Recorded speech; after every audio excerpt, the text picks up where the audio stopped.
Some time after this, Jesus crossed to the far shore of the Sea of Galilee, that is, the Sea of Tiberias, and a great crowd of people followed him because they saw the signs he had performed by healing the sick. Then Jesus went up on a mountainside and sat down with his disciples. The Jewish Passover festival was near.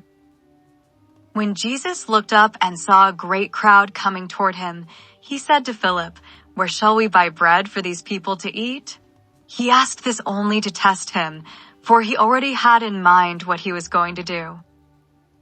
Philip answered him, "It would take more than half a year's wages, to buy enough bread for each one to have a bite."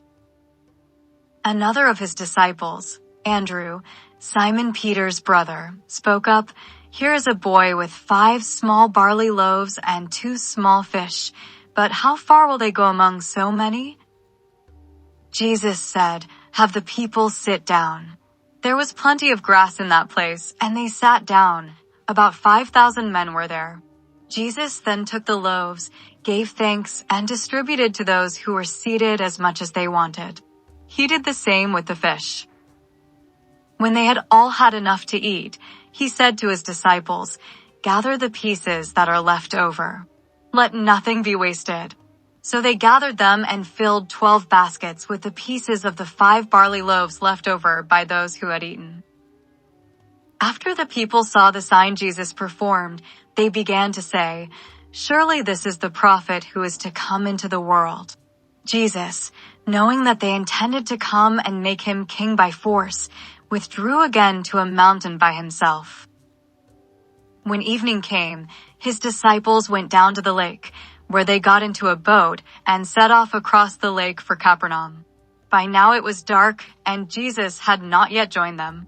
A strong wind was blowing and the waters grew rough. When they had rowed about 3 or 4 miles, they saw Jesus approaching the boat, walking on the water, and they were frightened. But he said to them, "It is I. Don't be afraid." Then they were willing to take him into the boat, and immediately the boat reached the shore where they were heading. The next day the crowd that had stayed on the opposite shore of the lake realized that only one boat had been there, and that Jesus had not entered it with his disciples, but that they had gone away alone. Then some boats from Tiberias landed near the place where the people had eaten the bread after the Lord had given thanks. Once the crowd realized that neither Jesus nor his disciples were there, they got into the boats and went to Capernaum in search of Jesus. When they found him on the other side of the lake, they asked him, "Rabbi, when did you get here?" Jesus answered, "Very truly I tell you, you are looking for me, not because you saw the signs I performed, but because you ate the loaves and had your fill. Do not work for food that spoils, but for food that endures to eternal life, which the Son of Man will give you. For on him God the Father has placed his seal of approval." Then they asked him, "What must we do to do the works God requires?" Jesus answered, "The work of God is this, to believe in the one he has sent." So they asked him, "What sign then will you give that we may see it and believe you? What will you do?" "Our ancestors ate the manna in the wilderness. As it is written, he gave them bread from heaven to eat. See."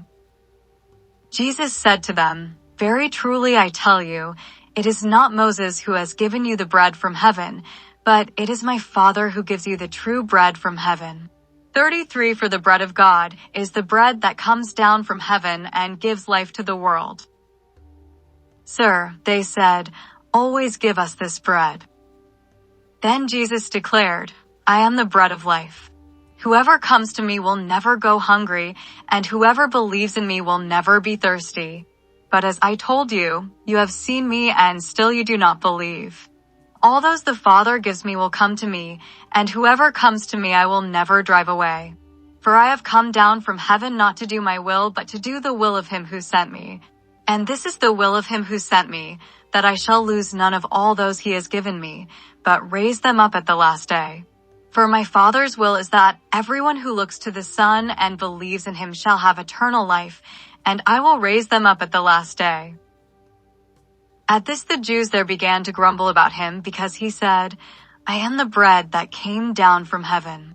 They said, "Is this not Jesus, the son of Joseph, whose father and mother we know? How can he now say, 'I came down from heaven'?" "Stop grumbling among yourselves," Jesus answered. "No one can come to me unless the Father who sent me draws them, and I will raise them up at the last day. It is written in the prophets, they will all be taught by God. See, everyone who has heard the Father and learned from him comes to me. No one has seen the Father except the one who is from God. Only he has seen the Father. Very truly I tell you, the one who believes has eternal life. I am the bread of life. Your ancestors ate the manna in the wilderness, yet they died. But here is the bread that comes down from heaven, which anyone may eat and not die. I am the living bread that came down from heaven. Whoever eats this bread will live forever. This bread is my flesh, which I will give for the life of the world." Then the Jews began to argue sharply among themselves, "How can this man give us his flesh to eat?" Jesus said to them, "Very truly I tell you, unless you eat the flesh of the Son of Man and drink his blood, you have no life in you. Whoever eats my flesh and drinks my blood has eternal life, and I will raise them up at the last day. For my flesh is real food and my blood is real drink. Whoever eats my flesh and drinks my blood remains in me, and I in them. Just as the living Father sent me and I live because of the Father, so the one who feeds on me will live because of me. This is the bread that came down from heaven. Your ancestors ate manna and died, but whoever feeds on this bread will live forever." He said this while teaching in the synagogue in Capernaum. Many disciples desert Jesus. On hearing it, many of his disciples said, "This is a hard teaching. Who can accept it?" Aware that his disciples were grumbling about this, Jesus said to them, "Does this offend you? Then what if you see the Son of Man ascend to where he was before? The Spirit gives life. The flesh counts for nothing. The words I have spoken to you, they are full of the Spirit, and life. Yet there are some of you who do not believe." For Jesus had known from the beginning which of them did not believe and who would betray him. He went on to say, "This is why I told you that no one can come to me unless the Father has enabled them." From this time many of his disciples turned back and no longer followed him. "You do not want to leave too, do you?" Jesus asked the 12. Simon Peter answered him, "Lord, to whom shall we go? You have the words of eternal life. We have come to believe and to know that you are the Holy One of God."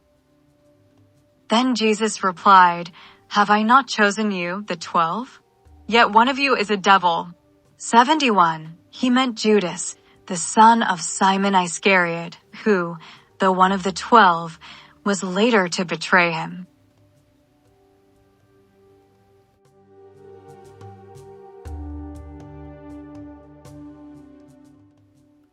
Thank you for listening, and to God be the glory.